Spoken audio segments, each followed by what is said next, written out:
Hey y'all, it's Laura here. You know, it doesn't always work out.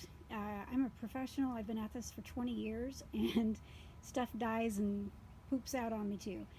So I just wanted to give you an example of what can happen when things go wrong. So you can see I've got a large hydrangea hedge here, and there's about 15 endless summer hydrangeas stretching all the way back behind this nice little bed of hostas. So we had a break in our irrigation line right at the heat of summer, and I thought that these were all goners. Hydrangeas are so thirsty. But I gave it a lot of compost, a lot of organic matter, and I didn't cut it down to the ground even though I had a bunch of 3-foot tall branches. What I did is I waited after giving it all that great food and organic matter until I started seeing these first flushes of blossoms. So now that I've got some blossoms forming, I can go in with my trusty little shears and I can start cleaning out some of these branches. Now, hydrangeas, not every one of them, but the majority of hydrangeas bloom on old wood. And what that means is if I had cut this to the ground, I would not have any flowers at all. I'd have some teeny tiny little bit of growth, just the very first flush of leaves, so like 1 or 2 leaf sets right at the ground.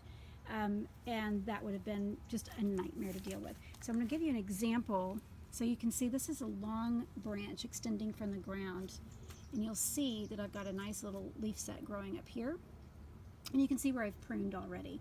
I wasn't going to get anything above, and I kind of want to keep this nice and compact, so I've made a cut right here, and I'm probably going to get another little flush of leaves down here at the nodes.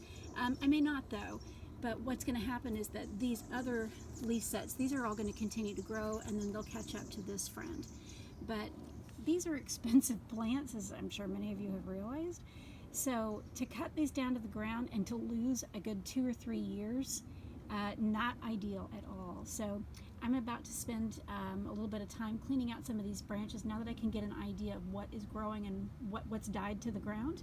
Like you can see, this guy's kind of struggling there, but he's got some good growth at the base. So just know that it's not just you. It happens to all of us at times.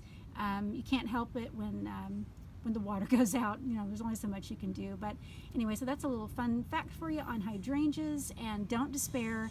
Just have some patience. Happy gardening.